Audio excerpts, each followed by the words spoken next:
जी, earning के बारे में क्या कहेंगे आपकी? जैसे लोग कहते हैं कि ऑनलाइन में अर्निंग कैसे होती है या यूट्यूब पे लोग इतना पैसा कैसे, जब आप उत्तराखंड के बाहर जाती हैं तो लोगों का प्यार देखकर आपको क्या लगता है कि मैंने सिर्फ पैसा ही कमाया है, या फिर दीदी आपने शुरुआत किस चीज़ से की थी व्लॉगिंग की, या एडिट आप किस चीज़ से करते थे उस समय पे शुरुआत में कि आपकी वाइफ इस तरह की व्लॉगिंग कर रही है, तो आपको क्या क्या ताने सुनने पड़ते थे उस समय पे?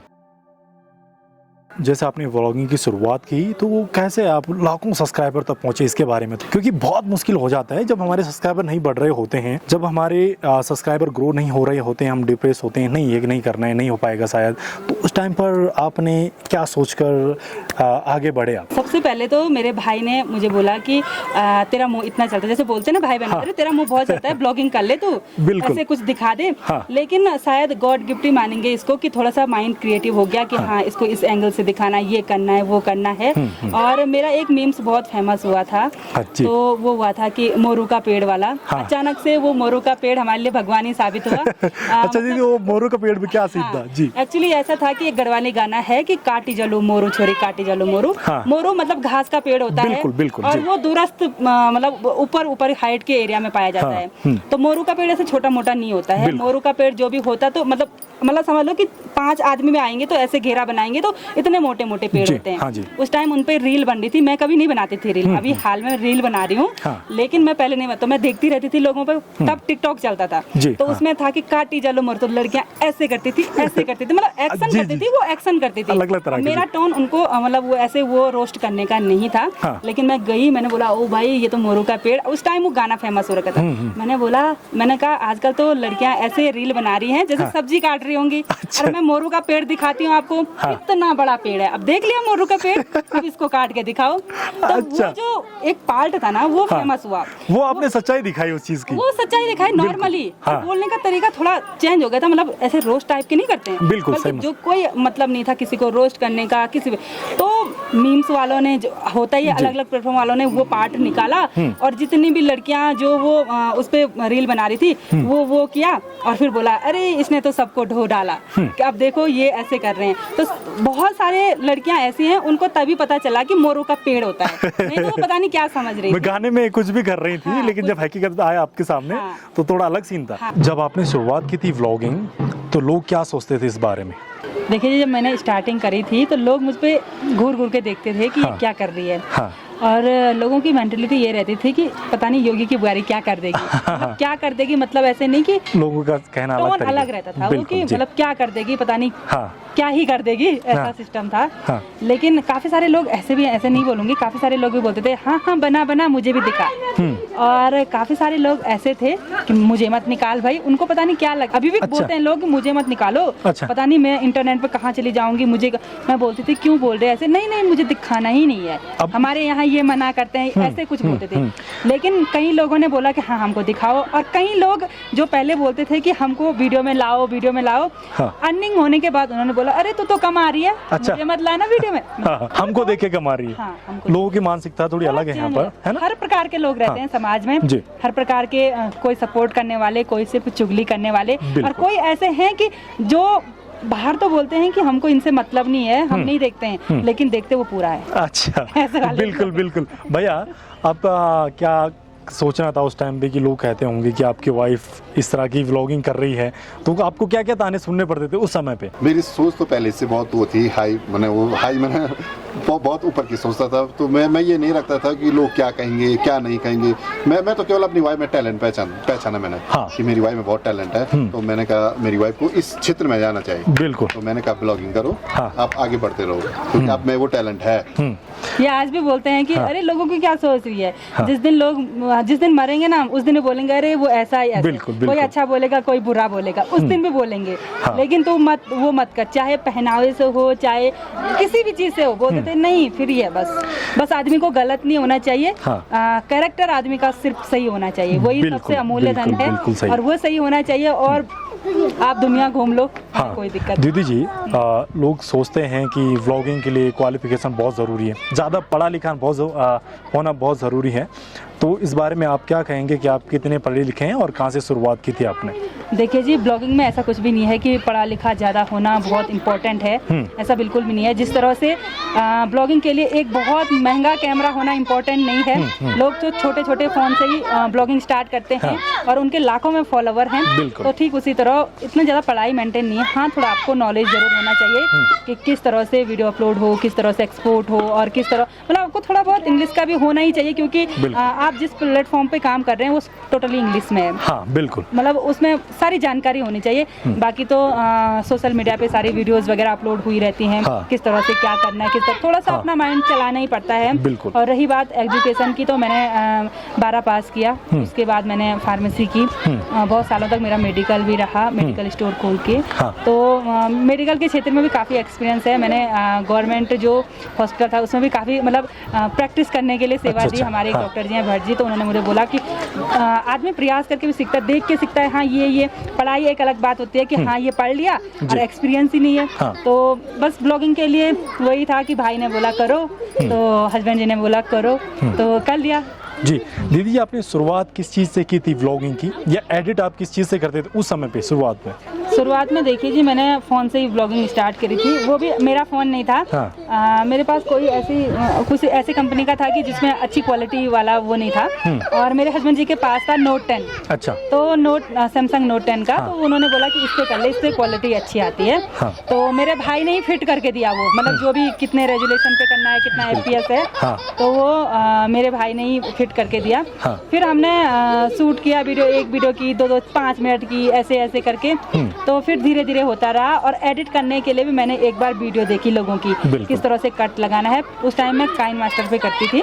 तो अभी भी मैं काइन मास्टर पे करती हूँ, क्योंकि वो बिल्कुल इजी मेथड है। और हमारे ब्लॉग ऐसे उतने वो नहीं रहते हैं कि ये सीन वो सीन है, सिंपल, जो सिंपल अपना है, जो दिखाई दे रहा है, जो डेली लाइफ में हो रहा है, वही दिखाते हैं। तो आज भी नॉर्मली व्लॉग रहते हैं, लेकिन लोग पसंद कर रहे हैं, तो लोगों का दिल से धन्यवाद। बहुत अच्छी बात है दीदी। जब आप उत्तराखंड के बाहर जाती हैं तो लोगों का प्यार देखकर आपको क्या लगता है कि मैंने सिर्फ पैसा ही कमाया है, या फिर?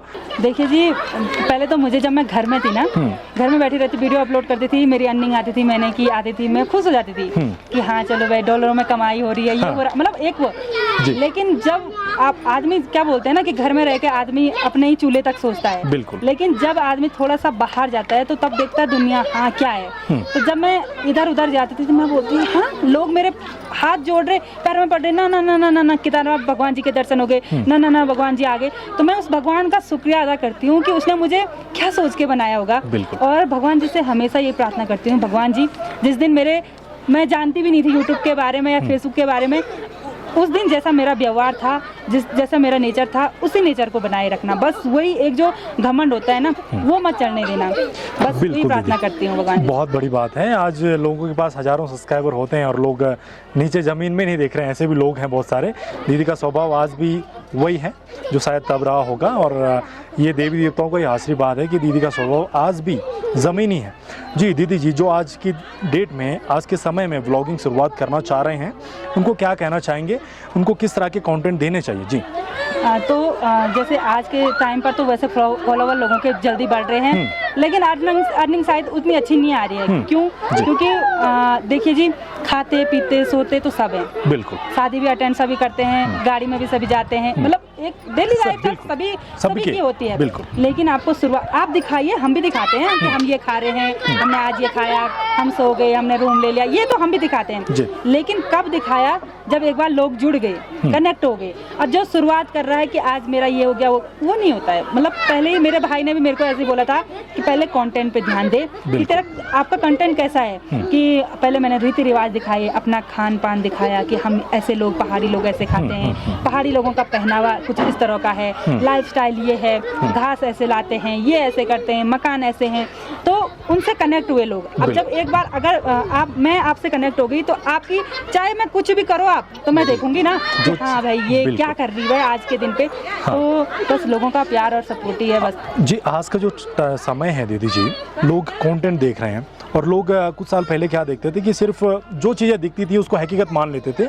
आज लोग जो हकीकत है उसी को देख रहे हैं और शायद इसीलिए दीदी आज बहुत अच्छा ग्रो कर रही हैं इसी वजह से। दीदी जी अर्निंग के बारे में क्या कहेंगे आपकी? जैसे लोग कहते हैं कि ऑनलाइन मार्केटिंग कैसे होती है या यूट्यूब पे लोग इतना पैसा कैसे कमाते हैं, उसके बारे में हल्का सा।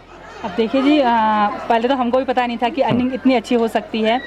और अर्निंग जब होती है तो तब आदमी को ऐसा लगता है कि ऐसे खुद को ही लगता है, जिस प्लेटफॉर्म पे हम काम कर रहे हैं हमको लगता है अच्छा ऐसे भी होता था, हम कहाँ सो रहे थे, लोगों के 10 साल पुराने चैनल हैं, हम कहाँ थे। तो बहुत सारे लोग अभी ऐसे हैं, उनको वो शायद अपने आप को ही सांत्वना देते हो, मैं नहीं जानती, शायद वो नहीं जानना चाहते हो। वो मतलब मुझे भी पूछते हैं 10-20 हज़ार रुपया आ जाती है, मैं बोलती हाँ। अब ऐसे क्या बोलूँ कि हाँ इससे ज़्यादा आती है, नहीं बोला जाता है।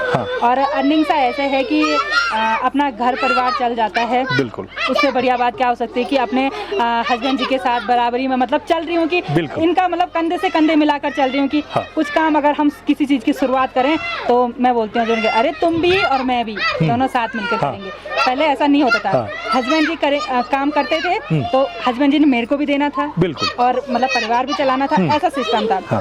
आज के टाइम पर ऐसा है कि मतलब वो एक थोड़ा सा अलग वो हो गया कि हाँ भाई कि कुछ भी चीज़ वो हो गया तो हाँ स्वतंत्र हैं कि आप दोनों की जो बॉन्डिंग है बहुत अच्छी है। तो आप मिले कैसे थे? ये अरेंज मैरिज है या फिर लव मैरिज? इसके बारे में दीदी जी। देखिए जी, आज तक तो मैंने अपने ब्लॉग में ना एक दिन तो बोला था तो हमारी अरेंज प्लस लव समझ लीजिए आप। अच्छा। ये मुझे मिले थे शादी में। अच्छा। शादी में मिले थे, मैं फर्स्ट टाइम आपके चैनल पे ही बोल रही हूँ कि फर्स्ट टाइम शादी में मिले थे हम। और वहाँ पर मुझे लगा था कि इनके जो बड़े भाई साहब हैं वो हमारे जीजा जी लगते थे, हमारे जेठ जी जो हैं अभी। अच्छा। तो मुझे लगा वही है। मैंने वो सेम शक्ल लगती है तो मैंने ऐसे प्रणाम करने के लिए गई तो उन्होंने बोला मैं उनका भाई हूँ। अच्छा। तो फिर वहीं से उस टाइम ऐसा कुछ नहीं था, मैं 10वीं में पढ़ती थी। ऐसा कुछ भी नहीं था कि मतलब ऐसा कुछ होगा बाद में, कुछ नहीं था ऐसे। एक दिन अचानक से मैं घर पे आई स्कूल से और माँ ने बोला कि वो त्रिवेणी वालों का रिश्ता आ रखा था। यही हुआ। मैंने बोला कि नहीं त्रिवेणी कौन, वो हमारे यहाँ थोड़ा ऐसे होता है ना कि दूरस्थ गांव है, बहुत काम होता है वो बेटियों के लिए। मैंने बोला कि नहीं उधर कौन है, उधर कहाँ शादी करेंगे, ऐसे कुछ नहीं है। मैंने कहा अभी सोच रहे, मैं तो 11वीं में पढ़ती थी। अच्छा। बोला अभी सोच रहे, अभी तो ऐसा कुछ है ही नहीं। फिर बोला कि मतलब मेरी जेठानी का नाम लिया, उनके जो देवर जी हैं उनके लिए। मैंने बोला वही जो वहाँ मिले थे मेरे। हाँ वही, हाँ वही जो थे। तो भैया मन में ऐसे हुआ कि सच में मतलब एक होना होगा इनका और मेरा मिलन ना। तो मेरे मन में ऐसे हुआ कि मैंने बोला नहीं वो तो नहीं छोड़ सकते। अच्छा। मैंने मम्मी को बोला क्यों बोला मना, बोला कि नहीं वहाँ बहुत काम होता है, खेती बाड़ी, चट्टानों पे घास काटने के लिए जाना पड़ता है, 2-3 दिन भैंस रखी रहती हैं। मतलब वहाँ के लोग हमारे यहाँ बोलते थे थोड़ा ऐसी बुद्धि के होते हैं कि काम करो और कोई कुछ मतलब नहीं है और चीज से। तो फिर बाद में हम मिले थे एक दिन तो इन्होंने बोला पक्का शादी करनी है, मैंने बोला हाँ शादी करनी है, तो कर ली। बहुत बढ़िया बात है। उसके लिए भी काफी शर्त रखी गई थी कि शादी के बाद पढ़ाना है, ये करना है, वो करना है। इन्होंने बोला किसी की मत सुन। एक्चुअली जैसे हमारे यहाँ रिश्ता मांगने के लिए आते हैं ना कि मंगनिया बोलते हैं उसको, कि रिश्ता मांगने के लिए आते हैं तो वो मतलब बड़े लोग आते हैं, ससुर जी ऐसे लोग। तो हमारे ससुर जी तो है नहीं, इनके पापा जी नहीं है। तो ये खुद आए थे और जो मेरे जेठ जी हैं उन्होंने आना था लेकिन वो आर्मी वाले हैं तो आर्मी वालों को छुट्टी 6 महीने साल भर में मिलती है। तो ये खुद आए थे उस दिन कि मैं रिश्ता लेकर आया हूँ अपना ही, अपने चाचा जी के साथ आए थे। अच्छा। तो फिर ऐसे हुआ कि हाँ भाई करना है, तो इन्होंने वादा किया था कि वादा ही समझ लीजिए, ऐसे बोला था कि मैं पढ़ाऊंगा। तो जो मैंने फार्मेसी करी है वो इन्होंने ही कराई है। अच्छा दीदी जी, भैया का सपोर्ट आपको पहले से ही रहा है? पहले से। भैया आपका क्या कहना है इस बारे में कि कैसे शुरुआत हुई थी, क्या सोचा था आपने कि इससे अच्छी लड़की और मिलेगी नहीं, या कैसा क्या सोच रहा था आपका? नहीं सोचना तो कुछ भी नहीं था, ऊपर वाले ने लिखा हुआ था सब चीज़। वो तो हम ऐसे ही मिल गई अचानक सब चीज़, ये बातें हो गई, शादी में मिले। उसके बाद दोबारा मैं इनके घर पे गया कि मुझे मैंने पसंद है तो मैं शादी करना चाहता हूँ। ससुर जी से बोला, उन्होंने एक बार तो मना किया। फिर ससुर जी ने कहा यार बहुत दूर है, वहाँ कहाँ हो पाएगा। अच्छा। फिर सासू जी थी मेरी, तो बहुत उन्होंने कहा नहीं लड़का ठीक है। हाँ। तब चाहे वहाँ काम है चाहे नहीं है, हाँ। पर इनको देंगे। मतलब आपकी तरफ से भैया लब था उस टाइम पे भी। सोच वही थी कि बस आगे नहीं। उस दिन हस्बैंड जी आए थे और मेरी नानी जी आज नहीं है, लेकिन वो घर पे आई थी। हाँ। उन्होंने बोला मैं लड़का देखूंगी। बुजुर्ग लोग जैसे होते हैं ना, बिल्कुल। चाल ढाल देखेंगे कैसा है, हाँ। रखेगा बसाएगा घर की नहीं बसाएगा, उनको अनुभव होता है उस बारे में। जी हाँ। और फिर ऐसा था मेरे पापा लोगों को कि मतलब काम नहीं करना, मतलब ऐसे ही सोचे कि कम से कम एक फौजी तो मिल जाए। हाँ। कि वो अच्छे से मतलब खिला पिला दे। वो हमारे यहाँ के उनको बोलते थे कि अरे वो 2 घोड़े खच्चर रख देंगे। तो फिर बोलेंगे कि बहू को कि घास काट ले, तो जंगल में चले जाओ, चट्टानों पे जाना पड़ता था। कि पता चला उन्होंने केदारनाथ यात्रा पे खच्चर रख दिया और तेरे को जंगल भेज दिया, तो तू कहाँ कर पाएगी। और पापा ने बोला था कि मैंने तेरे को इतने अच्छे से पढ़ाया है, फिर मैं आगे भी पढ़ाऊंगा तेरे को, तू कुछ कर, किसी भी क्षेत्र में कर, चाहे टीचिंग के क्षेत्र में कर, शादी मत कर, जो मैंने तेरे खर्चा शादी पे करना है वो मैं तेरी मतलब पढ़ाई पे करूंगा। पापा ने ऐसा बोला था। तो लेकिन मतलब होना होगा, मैंने भी एक ही जिद पकड़ी, नहीं हम करेंगे। तो इन्होंने फिर बिल्कुल आपने सही इंसान को पहचाना। हाँ। है ना भाई? नानी जी ने बोला। हाँ। उस दिन आए थे घर पे, उन्होंने बोला कि इनको देखा होगा, ये थोड़ा मतलब ऐसे ज्यादा बोलने वाले नहीं है। हाँ। बोलते हैं तो अच्छी बातें करते हैं, लेकिन फिर तो उन्होंने बोला कि लड़का बहुत अच्छा है। हाँ। करेगा वो, चाहे कुछ भी नहीं करेगा, लेकिन अपने परिवार को अच्छे से रखेगा। मुझे लगता है भैया का स्वभाव पहले से ही बहुत ग्राउंडेड है। भैया मुझे लग रहा है आपने बहुत स्ट्रगल किया हुआ है, इसीलिए आप इतना साथ दे रहे हो दीदी का। ऐसा लड़का तो शायद किस्मत वाले को ही मिलता है। और आज की लड़कियां क्या ढूंढ रही हैं, पैसे वाला लड़का। तो शायद लड़कियों को लड़के की मानसिकता जरूर देखनी चाहिए, पहाड़ों में खासकर। तो दीदी जी और कुछ कहना चाहेंगे आप गंगी गांव के बारे में? गंगी गांव बहुत ही सुंदर है। और सीमांत गांव कहें या प्रथम गांव कहें, इधर से करें तो प्रथम गांव है, इधर से कहें तो आखिरी गांव है। हाँ। लेकिन बहुत अच्छा है। और अब देखिए जी, बहुत अच्छा। तो अब यहाँ के लोगों को पूछेंगे कि कैसा है, क्योंकि वो जो स्ट्रगल करते हैं ना, बिल्कुल वो क्या बोलते हैं, सिक्के के 2 पहलू होते हैं। बिल्कुल। हम टूरिस्ट के हिसाब से आ रखे हैं, तो हमको देखो अच्छे लग रहे हैं सब चीज़ कि हाँ रीति रिवाज है, ये है। लेकिन जो वो उन्होंने ये यहाँ का जो माहौल है, यहाँ का जो वातावरण है, यहाँ का जो मौसम है, उसको झेल कर जो लोग मतलब सर्वाइव कर रहे हैं, तो वो बहुत कठिन है। मतलब हम भी, हमारा जो ट्रियोगिनान गाँव है वो भी सेम इसी लेवल का है। लेकिन हमारे यहाँ सब चीज का विकास है, लाइट है, बिजली है, टावर है, सब चीज है। लेकिन यहाँ पे थोड़ा बिजली वगैरह ये सब चीजें बहुत मतलब नेटवर्क भी नहीं है, नेटवर्क भी नहीं है, और लाइट भी नहीं है। फिर भी लोग अपना कम पैसों में, कम संसाधनों में खुशहाल जीवन जी रहे हैं। सबसे बड़ी बात यह है कि आके साफ दिल, नेक दिल के लोग हैं। बिल्कुल सही कह रहे हैं भैया कि जो चीज वो बेच रहे हैं 10 रुपए की बेच रहे हैं अभी भी। भैया क्या कहना आपका? अगर इसी चीज को देखकर हम शहरों में जाते हैं तो ये चीजें 100 रुपए की होती है, जबकि वहाँ पर सारे संसाधन होते हैं। और यहाँ पर संसाधन नहीं होने के बाद भी लोग एकदम रेट सीमित रख रहे हैं, सिर्फ उतना ही। यहाँ पे लोग रुपये नहीं कमाते, यहाँ पे लोग इज्जत कमाते हैं। बिल्कुल। अभी देखे जैसे यहाँ का कोई आदमी होगा ना, उसको यहाँ की पूरे कहाँ तक पहचान, अरे वो मतलब एक आदमी को पहचानते हैं, और दूर दूर तक। शहर में आप बताओ, बगल वाले को नहीं पहचानते। बिल्कुल सही कह रहे हैं, ये होता है। लेकिन अब एक बात है कि पहले तो शहर थे नहीं, गाँव ही थे। गांव से ही शहर बने हैं, गांव से ही चुन के लोग। लेकिन इतना परिवर्तन क्यों आ गया जी? ये सब आया शायद पैसों की वजह से। बिल्कुल सही कह रहे हैं। शायद एक दूसरे की प्रति ईर्ष्या की भावना। बिल्कुल सही कह रहे हैं। मैं जब साउथ में जाता हूँ दीदी, आप भी गई वहाँ पर, आपने देखा होगा कि वहाँ पर सब बहुत पैसे वाले हैं, करोड़पति हैं, अरबपति हैं, लेकिन वो शहर से पहले अपने गांव में विकास करते हैं।